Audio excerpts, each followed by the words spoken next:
Hey, y'all.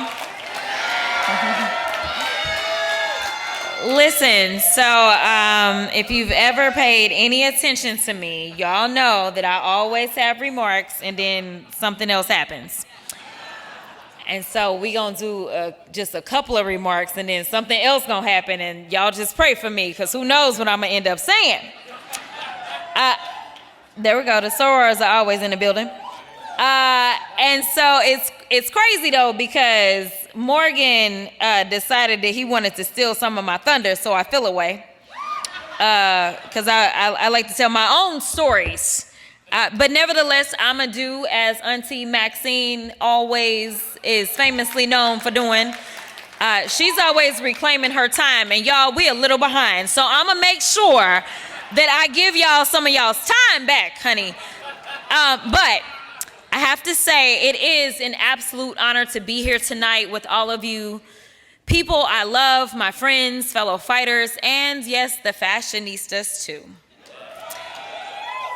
I want to start by thanking you so much for inviting me here tonight. I don't know that y'all really know what y'all got yourselves into by doing the invite, but nevertheless, let me make sure that I say thank you to the fearless warrior and leader of this organization, the amazing, soon to be dropping the baby, Kelly Robinson. Now, listen, being a black woman in America is already a challenge. Kelly says, I'm gonna be black, woman, and queer, honey, and y'all gonna get all this greatness, and I am here for it.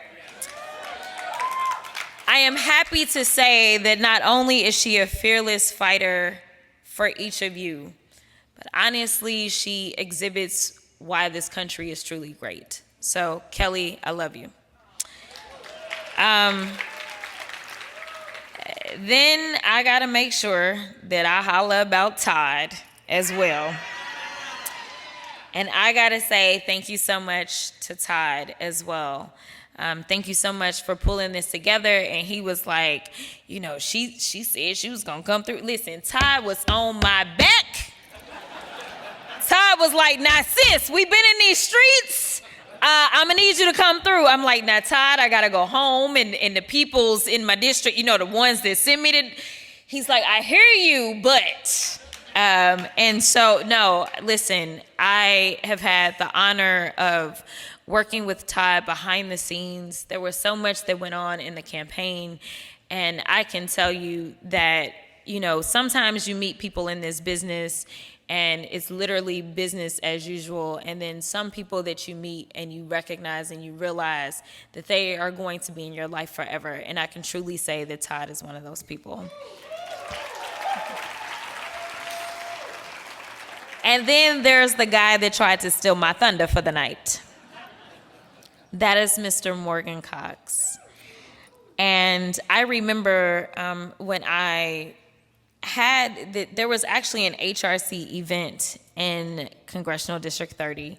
For those of y'all that don't know where CD30 is, it's Dallas. Because people be like, Houston, girl, you from, they just believe I'm from a big city. So they just go to the biggest one. No, I represent Dallas, and I have the esteemed honor of representing an area that we affectionately call the Gayborhood.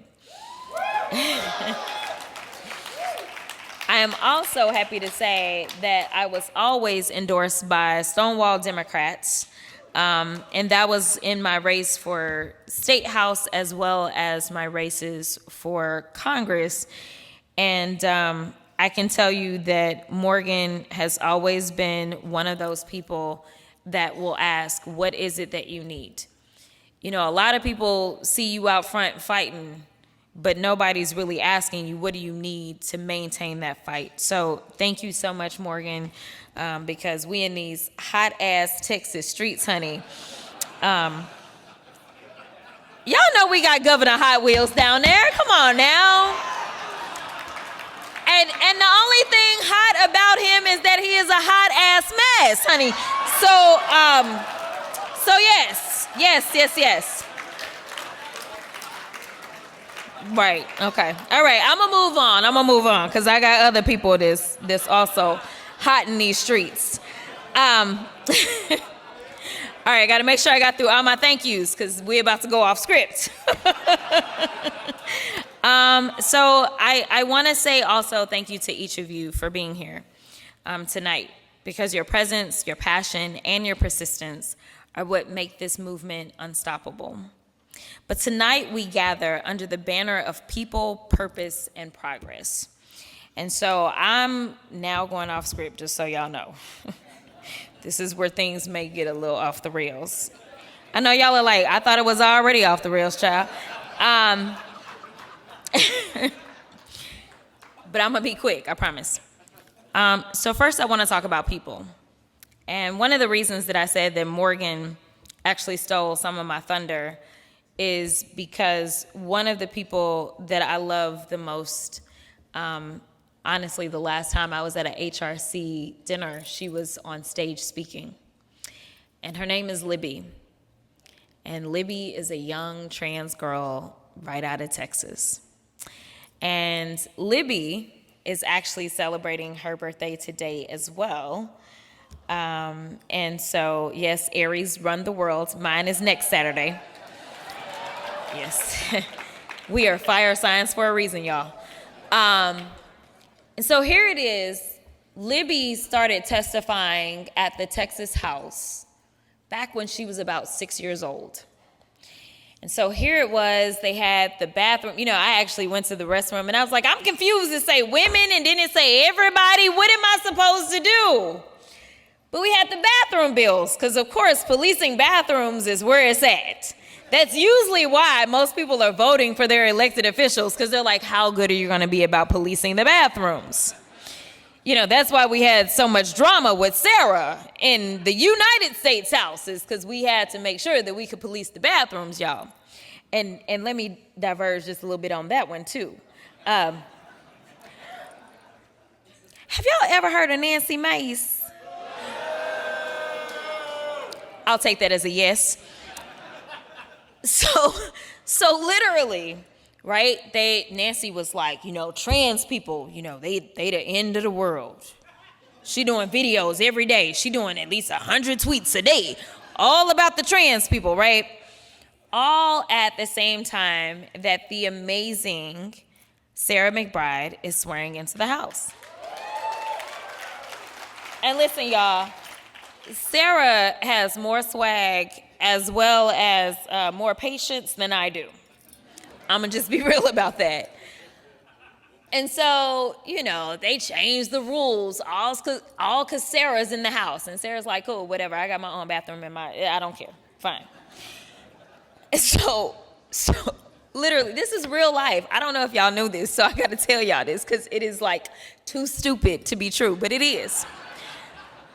So here it is, one day, and we have all these Signal chats. If you don't have Signal, get on Signal, okay? Do not trust that. Get on Signal, y'all.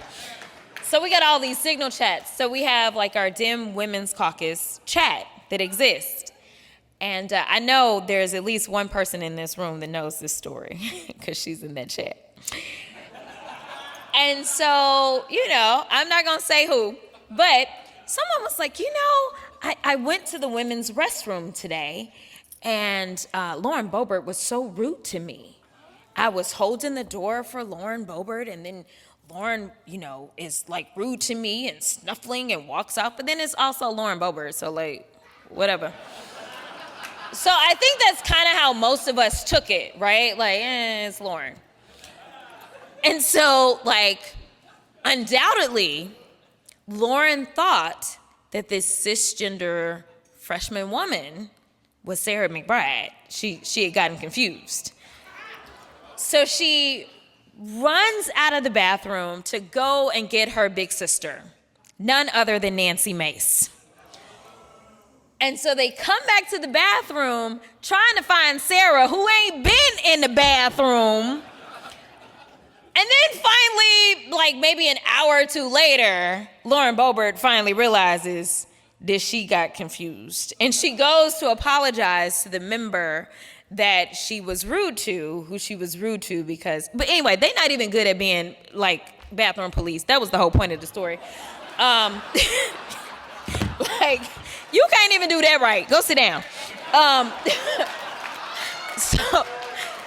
So, seriously, no, yeah. Truly. Yes, you campaigned on being bathroom police and you fucked that up. So I say this all to say that here it was, we had itty bitty Libby who started testifying in the Texas House about the bathroom bills that we're going through, and then next thing you know, I'm running for the state house, and I'm endorsed by Stonewall, and I get this phone call, and it's like, hey, we really need you to meet this family because they are very concerned about whether or not their child's rights are going to be abridged and whether or not they will have a representative that will stand up and speak out and fight for their young daughter. And so I said, all right, like, I guess, like, hook us up, like, whatever. And so, and so they did. And truly, Libby and her parents, Rachel and Frank, have legitimately become my friends and my family, and their young daughter, Ceci, is my boss because she's going to be the first woman president of the United States. But I say that all to say that they had the audacity to say, if you are going to run for office and represent this entire district, I'm gonna need you to understand what it looks like to represent for us. And I wanna say that every single person in this room needs to have that type of audacity. Because seriously. Because we live in a time in which when you have elected officials, they are so highfalutin. And it's almost like everybody else is peasants. When at the end of the day, we work for you. And I don't want you to lose sight of that. What you have heard a lot of tonight is about how much power the people have. And I just want to reiterate that because I honestly don't believe I can say it enough. When I say that the power belongs to the people, and it is time for the people to rise up and say, we are tired of this bullshit in DC.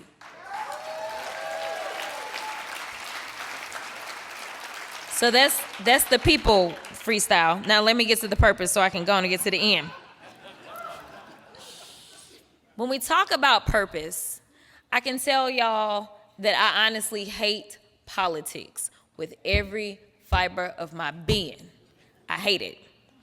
I can tell you that I am not the kid that grew up in a house where I had parents that were so engaged in politics. I mean, my parents always went and voted, but never did they imagine that they were going to end up having a kid that would end up being a politician. That was never part of the equation, at least not part of my equation. Now, if any of you follow me, then you know that my dad is a preacher. And you'll know that I truly am a Christian, not the fake Christians that we hear about, but like I'm a real one. And with that, I truly believe that God has ordered my steps. I can tell you that I don't believe that I stand here by accident, but I stand here on purpose. I stand here on the purpose that God has written over my life. But I can tell you that we all have a purpose. This is not just about any one individual. It never has been, it never will be about any one individual. Right now, we have so many people talking about who is our leader, who is our leader. Let me tell you, the person that you've been waiting for is sitting right here. It is us. No one is coming to save us but us.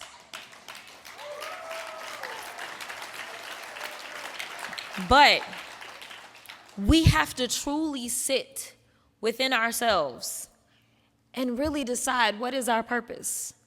And I can tell you that kicking and screaming like someone who has been called to the ministry, I stand before you as a politician. It still feels dirty to say it. But I can tell you that regardless of my official title right now, I have always had a heart to help people. And for whatever reason, God decided that the best way for me to be able to help people was by being a politician. And I still got questions for him. I got a lot of questions, especially in these times. And honestly, I know I'm not the only one that is questioning why we are suffering in these times. But one of the things that I always like to repeat as I go out and I'm talking to people and I'm trying to encourage them, because I can be very dark.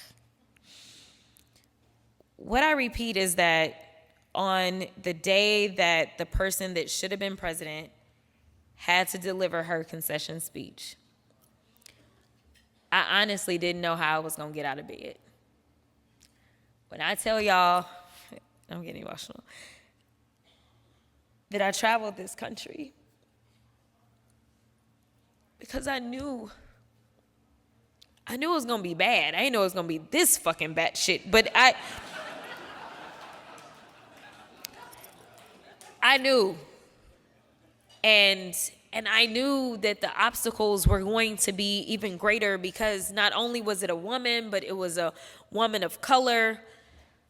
But man, if you saw my DNC speech and you saw me compare the resumes, listen, there was no comparison. And I'm telling y'all, there were times that I hit 5 cities in one day and no PJ, just so y'all know.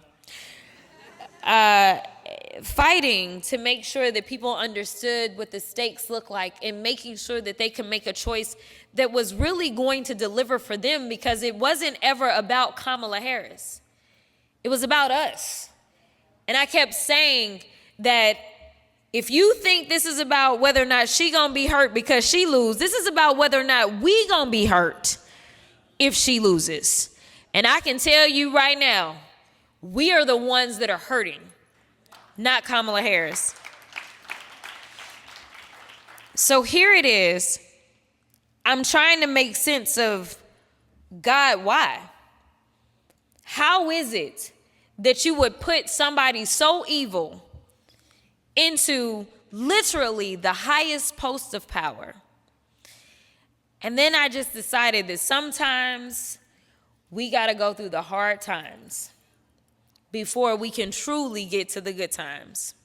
And so as she was supposed to deliver this speech and I'm struggling and I can't get out of bed, all I could think about was all the people that showed up for the rallies and they had her back when things were looking good. But I wondered how many people would stand with her when things didn't look so good. And so that's when I put a hat on, because I had taken my braids out. And yeah. I know the black women in the room definitely know the struggle. Yeah, and I was just like, I hope don't nobody recognize me. And yeah, no, I looked a hot mess. But I rolled out of bed and I went to Howard's campus, and I just wanted to be there. And I didn't plan to see her on that day, but I knew her staff would make sure that they told her that I was there, because I thought that was important. But Kamala Harris did what she always does, at least when it comes to me. And somehow when it seems like the chips are stacked against her, she somehow found a way to inspire me on that day. And she said that in the darkness, that is the only time that we can actually see the stars. And so it's time for all the stars to start shining as brightly as they can. And I am here to tell you that we are engulfed in darkness. But I'm here to also tell you that each and every single person sitting in this room is a bright star.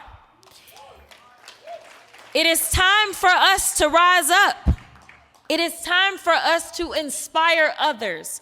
It is time for others to see us in this darkness and say, damn, if he or she can look good doing it right now, then I know better days are coming. So I'm here to tell you, better days are coming. So the final P of this is progress. So I want to talk about what progress looks like. Progress looks like being able to marry whoever it is that you love. Progress looks like federal courts standing on the side of trans service members. And finally, progress looks like all the sponsors that supported HRC today in spite of this hateful administration.